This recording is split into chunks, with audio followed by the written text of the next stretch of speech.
हम आप लोग को जो बताने वाले चैप्टर है उसका नाम है कंपनी। ठीक है, तो ये कंपनी क्या होता है, पहली बात सुनिए। Company is the important part of business organization. Company किसका पार्ट है सर? ये बिजनेस ऑर्गेनाइजेशन का एक पार्ट।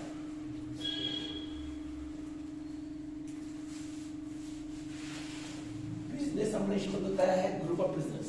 बिजनेस ऑर्गेनाइजेशन के तहत हम लोग क्या करते हैं, कंपनी होते हैं। तो कंपनी जो है एक आर्टिफिशियल पर्सन है। आर्टिफिशियल पर्सन मतलब होता है कि यह एक कृत्रिम व्यक्ति है। यह एक कृत्रिम व्यक्ति है। कृत्रिम व्यक्ति मतलब होता है जिसको हम देख नहीं सकते। तो कंपनी जो होता है एक आर्टिफिशियल पर्सन होता है जिसमें ग्रुप ऑफ मेंबर मिलकर किसी फर्म को स्टार्ट करते हैं, तो हमारा वो क्या कहलाता है, वो कंपनी कहलाता है। क्या कहलाता है? तो जैसे हम बताएं कि company is important part of business organization. Business organization का 3 पार्ट होता है। एक होता है सोल ट्रेड, एक होता है पार्टनरशिप, एक होता है कंपनी। जब हम सोल ट्रेड करते हैं तो सोल ट्रेड एक इंडिविजुअल बिजनेस होता है जिसको केवल एक व्यक्ति द्वारा ही चलाया जाता है। दूसरा होता है पार्टनरशिप। पार्टनरशिप होता है मोर देन 2%। ये एक लीगल फर्म होता है क्योंकि इसको इंडियन पार्टनरशिप एक्ट 1932 के तहत स्टार्ट किया गया। तीसरा स्टेप होता है हमारा कंपनी। कंपनी जो होता है ये इंडियन एक्ट 1956 के तहत तैयार किया था, लेकिन इसमें कुछ संशोधन किया गया है और अभी हम लोग का कंपनी चल रहा है 2013। कंपनी चल रहा है अभी 2013। इसी एक्ट के तहत बोला गया है कि कंपनी इज आर्टिफिशियल पर्सन। तो कंपनी के तहत जान लेते हैं कि जब हम लोग सोल ट्रेड और पार्टनर स्टार्ट करते हैं तो हम लोग इन्वेस्ट करते हैं कैपिटल। जब सोल ट्रेड और पार्टनर स्टार्ट करते हैं तो इसमें इन्वेस्ट करते हैं कैपिटल। और कैपिटल को जानते हैं स्टार्टेड बिजनेस विद कैश। लेकिन कंपनी जो स्टार्ट करते हैं तो कंपनी में कैपिटल नहीं आते हैं। कंपनी इन्वेस्ट क्या करते हैं, शेयर। क्या इन्वेस्ट करते हैं सर? जिसको हम कहते हैं अंश। क्या कहते हैं सर? अंश। अब ये शेयर क्या होता है सर? तो शेयर मतलब होता है कि जैसे मान लीजिए हम किसी बिजनेस स्टार्ट करते हैं और बिजनेस में जो इन्वेस्ट करते हैं वो हमारा कैपिटल कहलाता है। क्या कहलाता है सर? लेकिन हम लोग मिलके इन्वेस्ट करते हैं, हम लोग सारे लोग मिलके इन्वेस्ट करते हैं तो हमारा क्या कहलाएगा सर? शेयर। क्योंकि शेयर जो होता है इंडिविजुअल एक पर्सन द्वारा इन्वेस्ट किया जाता है, बहुत सारे लोगों द्वारा इन्वेस्ट किया जाता है, तो क्या होता है वो शेयर। और जो इन्वेस्ट करता है उसको हम शेयर होल्डर कहते हैं। क्या कहते हैं? Share holder. जैसा कि जानते हैं शेयर 2 प्रकार का होता है। एक होता है प्रेफरेंस शेयर और एक होता है प्रेफरेंस शेयर और एक होता है इक्विटी शेयर। प्रेफरेंस शेयर और इक्विटी शेयर क्या होता है? प्रेफरेंस शेयर को हिंदी कहते हैं पूर्वाधिकार अंश। पूर्वाधिकार अंश। और इक्विटी को कहते हैं समदांश। क्या होता है सर? समदांश। अब ये प्रेफरेंस शेयर और इक्विटी शेयर होता क्या है? तो preference share is important part of share. Preference share होता है कि वो शेयर जिसको कंपनी का एम्प्लॉय, कंपनी में काम करने वाला वर्कर्स होते हैं, कंपनी के जो मेंबर्स होते हैं, वो यदि कंपनी में इन्वेस्ट करते हैं तो कंपनी के लिए वो कहलाएंगे प्रेफरेंस शेयर होल्डर। क्या कहलाएंगे? मतलब कंपनी के एम्प्लॉय के द्वारा ये कंपनी में इन्वेस्ट होता है तो वो कहलाएगा प्रेफरेंस शेयर। क्या कहलाएगा सर? और वो व्यक्ति कहलाएगा प्रेफरेंस शेयर होल्डर। क्या कहलाएगा? लेकिन बाहरी लोग इन्वेस्ट करते हैं तो वो किस रूप में इन्वेस्ट करेंगे? Equity share. यदि बाहरी लोग इन्वेस्ट करते हैं तो कौन इन्वेस्ट करते हैं? Equity share. ऐसे जान लीजिए किसी कंपनी में शेयर होल्डर इन्वेस्ट करने वाला ज्यादा कौन होता है? Equity share. क्या होता है सर? Equity share. अब ये दोनों शेयर क्या होता है? कंपनी दोनों शेयर को इश्यू करता है। क्या करता है सर? तो जब भी कंपनी इश्यू करता है तो इश्यू करने से पहले जान लीजिए कि किसी कंपनी को आप खोल लेते हैं तो कंपनी को खोलने के लिए आपको आर्टिकल ऑफ एसोसिएशन और एक होता है मेमोरेंडम ऑफ एसोसिएशन, ये दोनों को यूटिलाइज करना पड़ेगा। जब तक ये नहीं होता है तब तक हमारा कंपनी आप नहीं खोल सकते। मेमोरेंडम ऑफ एसोसिएशन क्या होता है कि किसी भी कंपनी को आप खोलते हैं तो उसको रजिस्ट्रेशन, मान्यता, पंजीयन मिलना आवश्यकता है। जब तक उसको पंजीयन नहीं मिलेगा तब तक आप कंपनी को एस्टेब्लिश नहीं करेंगे। तो जिस कंपनी को आप खोल रहे हैं उस कंपनी से रिलेटेड सारे इंफॉर्मेशन को जब आप रजिस्ट्री ऑफिस में सबमिट करते हैं तो जिस डॉक्यूमेंट को सबमिट करते हैं उसको हम क्या कहते हैं? आर्टिकल ऑफ एसोसिएशन, जिसको हम कहते हैं पार्षद सीमा नियम। क्या कहते हैं सर? पार्षद। जब तक आप रजिस्ट्री ऑफिस में उस कंपनी का डिटेल इंफॉर्मेशन सबमिट नहीं करते हैं, तब तक आपको कंपनी खोलने का मान्यता नहीं मिलेगा। तो रजिस्ट्रार ऑफिस में जब आप जमा करेंगे जिस डॉक्यूमेंट को, उसको बोलेंगे आर्टिकल ऑफ एसोसिएशन। क्या कहेंगे सर? Article of. और उस रजिस्ट्रार ऑफिस द्वारा सारा डॉक्यूमेंट को चेक करने के बाद, उस रजिस्ट्रार ऑफिस के द्वारा सारा डॉक्यूमेंट चेक करने के बाद जब आपको अप्रूव किया जाएगा कंपनी खोलने के लिए, तो जो आपको डॉक्यूमेंट दिया जाएगा उसको क्या कहेंगे? Memorandum of association. जब तक आर्टिकल एसोसिएशन सबमिट नहीं करेंगे, तब तक आप मेमोरेंडम एसोसिएशन का सर्टिफिकेट नहीं मिलेगा। उसके बाद ही आप कंपनी को खोल सकते हैं। किसी वर्क करने के लिए, ऑथराइज वर्क करने के लिए आपको पंजीयन या रजिस्ट्रेशन का होना जरूरी है। जब तक पंजीयन नहीं होगा, तब तक आप कंपनी को खोल नहीं सकते। अब कंपनी खोलने के बाद आप इन्वेस्ट करेंगे प्रेफरेंस से या लिक्विड से। अब कंपनी क्या करेगा? दोनों शेयर को इश्यू करेगा। तो इश्यू करने से पहले कंपनी क्या करेगा? सबसे पहले प्रोस्पेक्टस इश्यू करेगा। सबसे पहले क्या इश्यू करेगा? प्रोस्पेक्टस, जिसको हम कहते हैं प्रविवरण। प्रविवरण, ये प्रोस्पेक्टस क्या होता है? प्रोस्पेक्टस जो होता है एक ऐसा स्टेटमेंट होता है जिसमें कंपनी का डिटेल इंफॉर्मेशन होता है कि वह कंपनी क्या है, कैसे है, कब वो खुला है, कैसे उसका ग्रोथ हुआ है, सारा इंफॉर्मेशन उस प्रोस्पेक्टस में सबमिट किया होता है। उस प्रोस्पेक्टस को रीड करने के बाद ही इन्वेस्टर क्या करता है? कंपनी में इन्वेस्ट करता है। तो सबसे पहले कंपनी क्या करता है? सबसे पहले प्रोस्पेक्टस इश्यू करता है। एक ऐसा पत्र, एक ऐसा डॉक्यूमेंट जिसमें कंपनी का सारा इंफॉर्मेशन सबमिट होता है, और उसी इंफॉर्मेशन को पढ़ने के बाद आप कंपनी को खोल सकते हैं। अब जब भी प्रोस्पेक्टस को रीड करने के बाद आप शेयर इशू करते हैं, शेयर इशू करते हैं, तो इशू करने के लिए आप जान लीजिए कि कंडीशन 3 होता है। पहला होता है एट पार, दूसरा होता है एट प्रीमियम, और तीसरा होता है डिस्काउंट। ठीक है, पहला क्या होता है? At par. दूसरा क्या होता है सर? एट पार में क्या होता है? कंपनी रेट फिक्स होता है, ना बढ़ता है ना तो। और प्रीमियम में कंपनी रेट क्या होता है? बढ़ जाता है। जैसे मान लीजिए कंपनी रेट 10 रुपीज है, तो हो जाए एक्चुअली कितना हो जाए सर? 12। मतलब कितना बढ़ा? 2। मतलब बढ़ रहा है तो प्रीमियम हो गया, बढ़ गया क्या हो गया? तो ये प्रोसेस जो इशू करने का वर्क है, ये कंपनी का काम है। किसका काम है सर? अब इसको हम लोग क्या करते हैं? परचेज करते हैं। क्या करते हैं सर? तो जब भी हम परचेज करेंगे तो इसका प्रोसेस 4 होता है।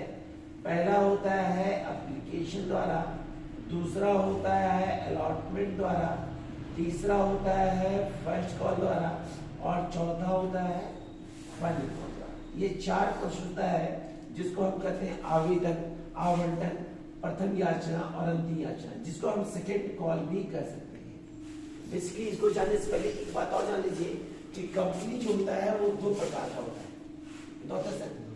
एक होता है आपका प्राइवेट कंपनी और एक होता है पब्लिक कंपनी। क्या होता है सर?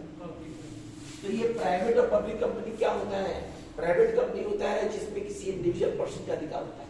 प्राइवेट कंपनी होता है जिसमें इंडिविजुअल पर्सन का अधिकार होता है। वो हमारा क्या होता है? प्राइवेट कंपनी होता है। इसका ऑब्जेक्ट होता है टू अर्न प्रॉफिट। तो प्राइवेट कंपनी का एग्जांपल लिया, मान लीजिए टाटा कंपनी, जियो कंपनी। तो ये सब हमारा प्राइवेट कंपनी। कैसे? प्राइवेट कंपनी के नाम के अंत में पीवीटी एलटीडी रहेगा। और प्राइवेट कंपनी में मेंबर जो होते हैं मिनिमम 2 होते हैं और मैक्सिमम 200 होते हैं। ये आपको ऑब्जेक्टिव क्वेश्चन में काम देगा। मिनिमम 2 होते हैं और मैक्सिमम क्या होते हैं? 200। पब्लिक कंपनी होता है, इसका जो रिस्पॉन्सिबिलिटी होता है, इसमें सारा अधिपत्य जो होता है वो सरकार का होता है। क्या होता है सर? इसका मोटो होता है पहले सोशल एक्टिविटी करना, समाज सेवा करना।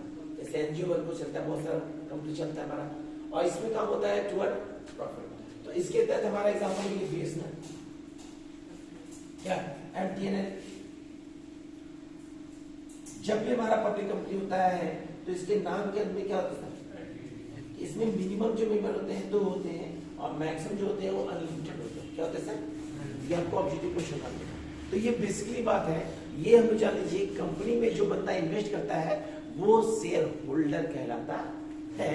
जैसा बता चुके कि शेयर 2 होता है, एक प्रेफरेंस शेयर और एक इक्विटी शेयर। ये 3 बात को जानना बहुत इंपॉर्टेंट है। एक है कैपिटल, एक है शेयर और एक है शेयर कैपिटल। क्या सर? Share capital. कैपिटल मतलब होता है, कैपिटल का अर्थ होता है started business with cash. Clear? और शेयर जो होता है इसका मतलब होता है different person invested capital. It means क्या होता है? शेयर। जब बहुत लोग इन्वेस्ट करते हैं कैपिटल ग्रुप में तो क्या कहता है? और सभी शेयर को जब ऐड करते हैं तो क्या होता है? एग्जांपल, मान लीजिए बंदा ए है जो इन्वेस्ट कर रहा है 1 लाख रुपए। क्या इन्वेस्ट कर रहा है? तो वो 1 लाख उसके लिए क्या मिलेगा? मान लीजिए बहुत सारे लोग इन्वेस्ट कर रहा है कैपिटल, ठीक है, तो ये कहलाएगा शेयर। क्या कहलाएगा सर? इसको रेट से डिवाइड कर देंगे और इसी कैपिटल को जब प्लस करते हैं तो क्या होता है? शेयर 2 होता है, एक होता है प्रेफरेंस शेयर और एक क्या होता है सर? Equity share. जो भी हो इन्वेस्ट करता है शेयर में वो शेयर होल्डर कहलाता है, चाहे प्रेफरेंस शेयर होल्डर चाहे इक्विटी शेयर, जिसको हिंदी में कहते हैं अंशधारी। कहते हैं अंशधारी, चाहे वो प्रेफरेंस शेयर होल्डर कहलाएगा चाहे वो इक्विटी शेयर होल्डर कहलाएगा। और सभी शेयर को जोड़ देते क्या कहलाता है? वो शेयर, जिसको हम कहते हैं अंश पूंजी। क्या कहते हैं? ये शेयर कैपिटल जो होता है ये 5 प्रकार का होता है। कितना होता है सर? एक होता है ऑथराइज कैपिटल। क्या होता है सर? दूसरा होता है इश्यूड कैपिटल, इश्यूड। तीसरा होता है सब्सक्राइब कैपिटल। चौथा होता है कॉल्ड अप कैपिटल। और 5वां जो होता है वो क्या होता है? Paid up capital. Paid up, ये शेयर कैपिटल 5 होता है। अब इसका मतलब क्या होता है समझिए। सबसे पहले हमारा ऑथराइज कैपिटल। ऑथराइज कैपिटल जो होता है इसको बोलते हैं अधिकृत पूंजी। कंपनी के पास जो खुद का राशि होता है, कंपनी जब खुलता है तो उसके बाद जो खुद का अमाउंट होता है उसके लिए क्या कहलाता है? क्या कहलाता है सर? जिसको कहते हैं अधिकृत पूंजी। क्या कहते हैं सर? दूसरा होता है इश्यूड कैपिटल। क्या होता है? इश्यूड कैपिटल क्या होता है? कंपनी जो भी शेयर इश्यू करता है मार्केट में, कंपनी मार्केट में जो भी शेयर इश्यू करता है वो क्या कहलाएगा सर? कंपनी जो प्राप्त करता है वो क्या कहलाएगा सर? सब्सक्राइब। क्या कहलाएगा सर? और फर्स्ट और फाइनल कॉल के तहत जो प्राप्त करता है वो क्या कहलाएगा सर? और लास्ट होता है पेड अप, जो क्लियर रूप से प्राप्त करता है वो क्या कहलाएगा सर? तो इस 5 प्रोसेस के आधार पे हम लोग कहते हैं शेयर कैपिटल निकालते हैं। क्या निकालते हैं सर? अब कुछ क्वेश्चन बताते हैं, पहले हिंदी बताते हैं। ध्यान से इसको रहने दें। शुरू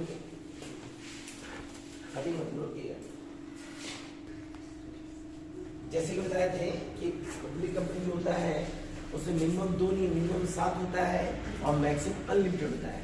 ठीक है, 7 मिनिमम, मैक्सिमम कितना होता है? अनलिमिटेड। अब हम जान लीजिए कि कंपनी शेयर को इश्यू करता है और इश्यू करने का कंडीशन बताए थे। पहला होता है एट पार,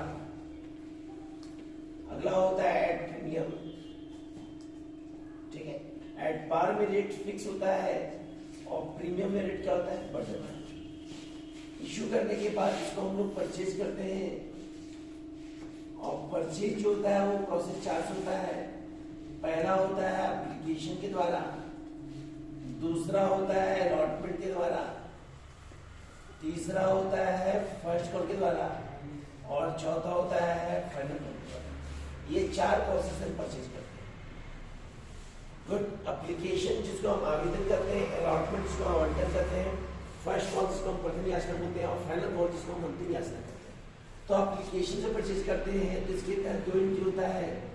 एक होता है आपका रिसीव्ड और एक दूसरा क्या होता है सर? आपका ट्रांसफर।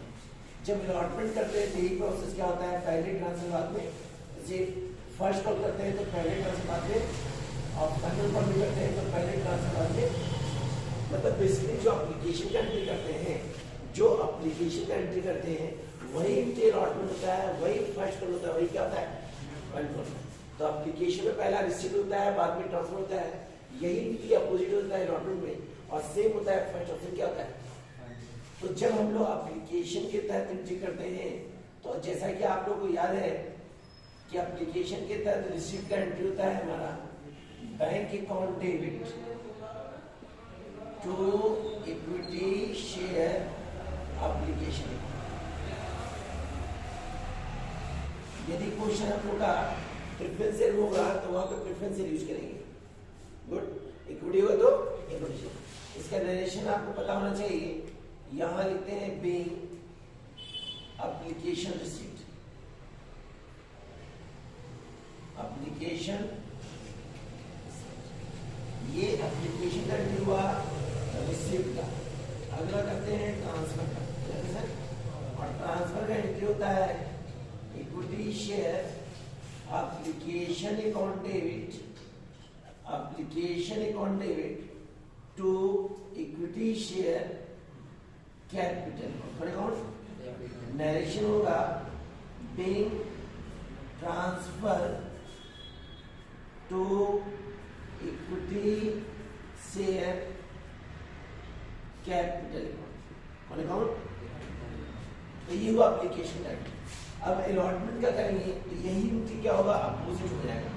बस अब क्या होगा, जहां एप्लीकेशन वहां क्या हो जाएगा, अलॉटमेंट। क्या हो जाएगा सर? तो जब अलॉटमेंट का एंट्री करेंगे तो जो एप्लीकेशन का एंट्री करेंगे ये उसको अपोजिट कर देंगे। तो अलॉटमेंट के तहत तीसरा एंट्री ये होगा और चौथा एंट्री, बशर्ते जो नाम एप्लीकेशन वहां क्या हो जाएगा, एंट्री क्या होगा, equity share allotment account debit to equity share capital. Capital bank account debit,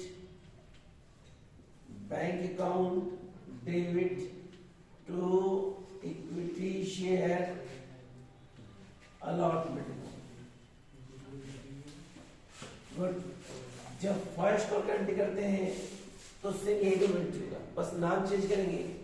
entry होगा equity share first call account debit to equity share capital account.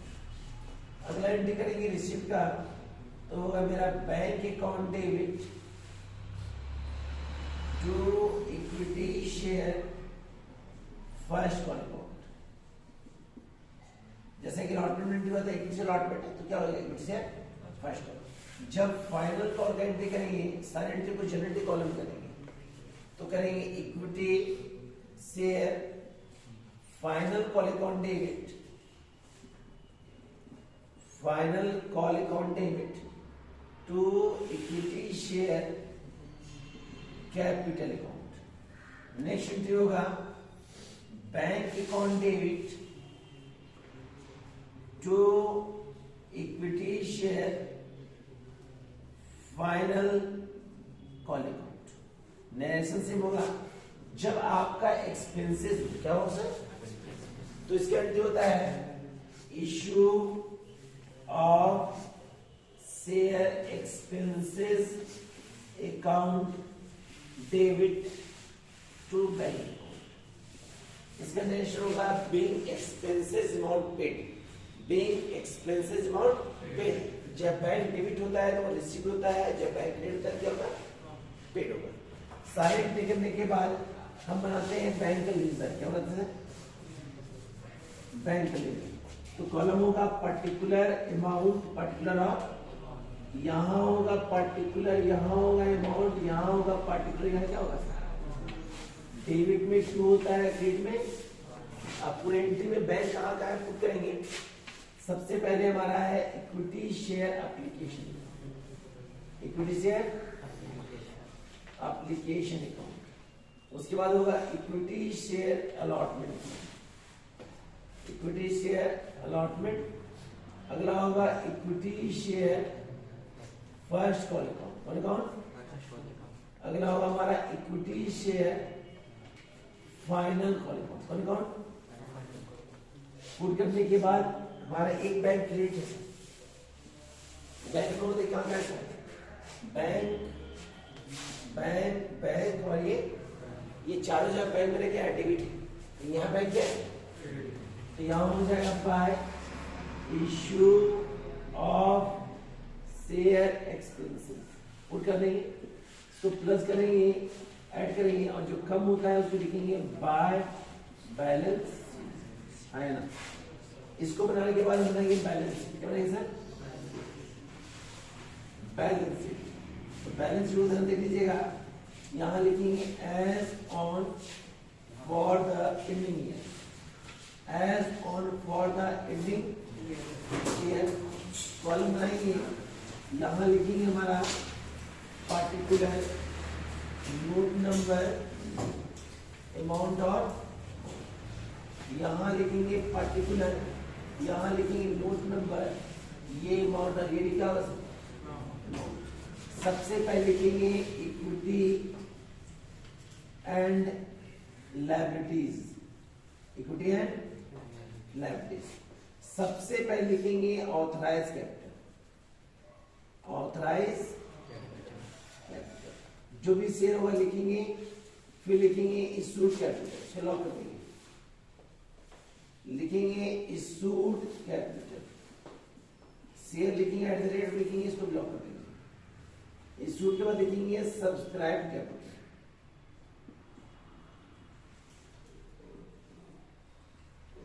अगला लिखेंगे कॉल्डर कैपिटल,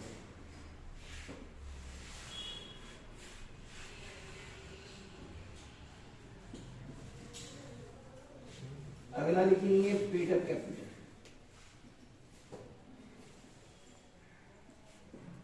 यदि प्रश्न में आपका प्रीमियम हो तो प्लस करेंगे,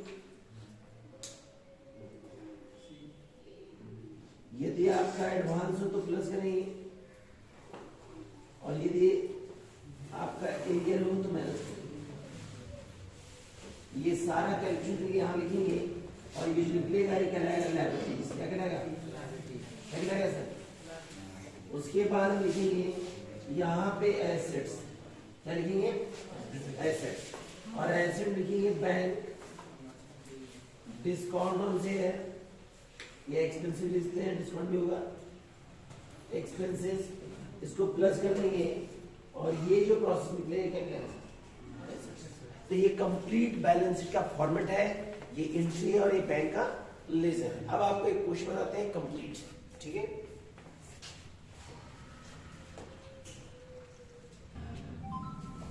क्वेश्चन लिखिए आप कि मान लीजिए हमारा एक कंपनी है एक्स लिमिटेड, बोल रहा है X limited authorize capital, authorize capital 1 lakh rupees, ठीक है?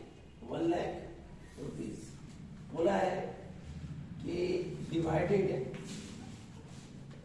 10,000 इक्विटी शेयर इश्यू किया गया, और रेट है उसका 10, कितना रेट है? 10, जिसमें बोला है कि एप्लीकेशन का रेट बोला है 3 रुपीज पर शेयर, अलॉटमेंट बोला है 2 rupees per share, first call बोला है हमारा 4 रुपीज पर शेयर, और फाइनल को बोला है 1 रुपीज पर शेयर। कभी कभी क्या होगा ना कि फाइनल को लिखेगा बैलेंस, क्या लिखेगा? बैलेंस कैसे निकलेगा? ये होता है 3 2 5 4 9, तो हमारा 10 का रेट था, तो 10 में 9 कितना बचेगा? 1 रुपीज। तरह से सर, तो ये कंपनी ने डिवाइड कर दिया, बोला है एक्सपेंसेस अमाउंट 500 रुपीज, कितना है सर? 500। सिंपल से क्या कहेंगे सर? सबसे पहले जनरल कॉलम कीजिएगा, डेट, डेट, पर्टिकुलर अमाउंट, और अलग देना दे, गलत नहीं होगा, डेट, पर्टिकुलर अमाउंट, और सबसे पहले एंट्री करेंगे एप्लीकेशन का, ठीक है सर?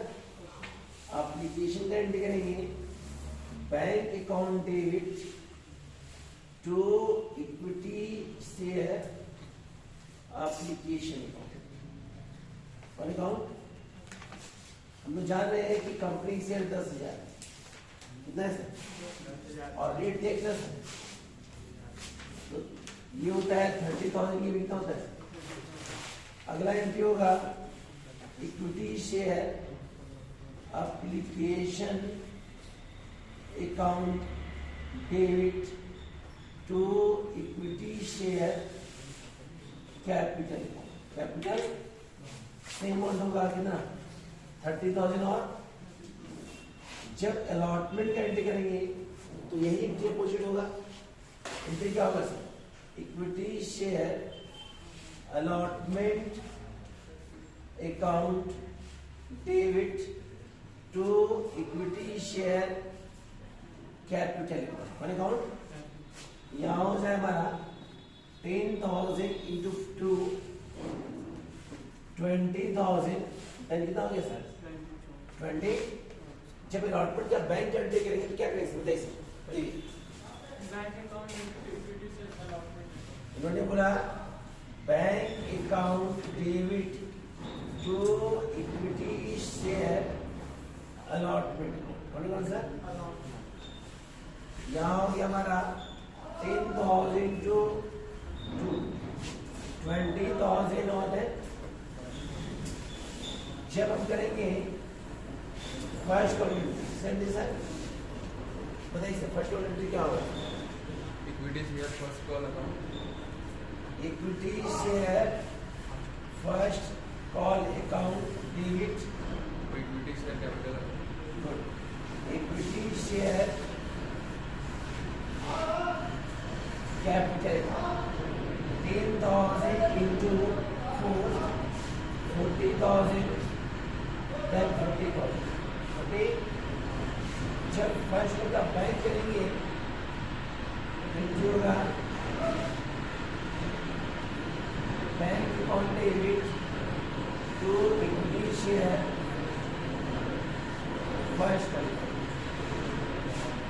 40,000 और जब फाइनल कंप्लीट करेंगे तो सेम ये तो करेंगे equity share final call account debit to equity share capital 10,000 to 10,000 और जब ऑनलाइन करेंगे तो bank account debit to equity share final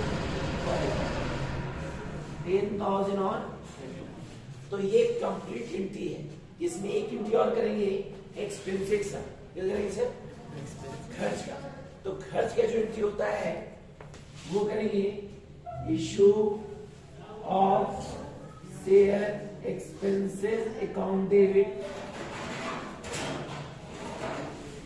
to bank account करेगा सर 500 डेबिट 500 जैसे ही बनेगा हम करेंगे बैंक का लीजिए क्या बनेगा सर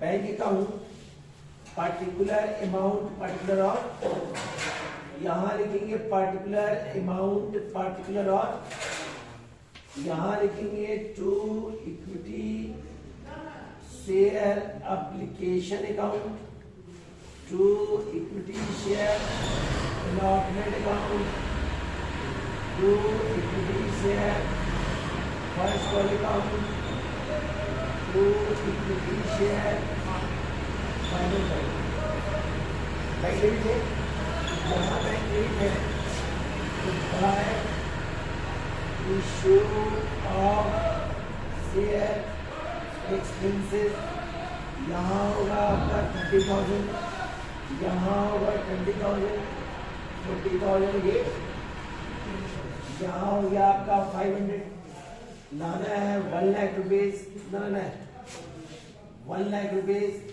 जो कम होता है वो क्या होगा सर बाय बैलेंस शीट ये होगा 99,500 कितना 99,000 अब इसको बनाएंगे बैलेंस शीट सुने सर यहाँ लिखेंगे बैलेंस शीट ऊपर लिखेंगे as on for the ending है as on for the ending ये पार्टिकुलर ये नोट नंबर ये अमाउंट और यहाँ लिखेंगे पार्टिकुलर नोट नंबर अमाउंट और ये भी क्या लिखेंगे सबसे पहले लिखेंगे equity and liabilities equity and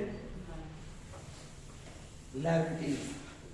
यहां लिखेंगे ऑथराइज कैपिटल, करेंगे सर, ऑथराइज कैपिटल। जो भी शेयर होगा तो शेयर हमारा जो है वो 10,000 शेयर है ना सर, और रेट कितना है इसका, ये है 1 लाख, इसको लॉक कर देंगे। फिर लिखेंगे इशूड कैपिटल, क्या लिखेंगे सर, इशूड लिखेंगे 10,000 share at the rate of 10 each, 10, ये कितना हुआ आपका 1 लाख, कितना हुआ सर 1 लाख। यहाँ पे इसको क्या करेंगे, सेम और लिखेंगे 1 लाख, कितना लिखेंगे सर, लिखेंगे लायबिलिटीज, क्या लिखेंगे सर, यहाँ लिखेंगे एसेट्स, क्या लिखेंगे सर, और लिखेंगे बैंक देन एक्सपेंसेस। बैंक का अमाउंट जो है 99,500 और 5 डिस्काउंट, ये हुआ 1 लाख, ये हुआ आपका एसेट्स। क्या हुआ सर, तो आपको बैलेंस शीट इक्वल करके लाना है लायबिलिटीज एंड एसेट्स का। क्लियर, कोई दिक्कत, इसको आप कर लीजिए।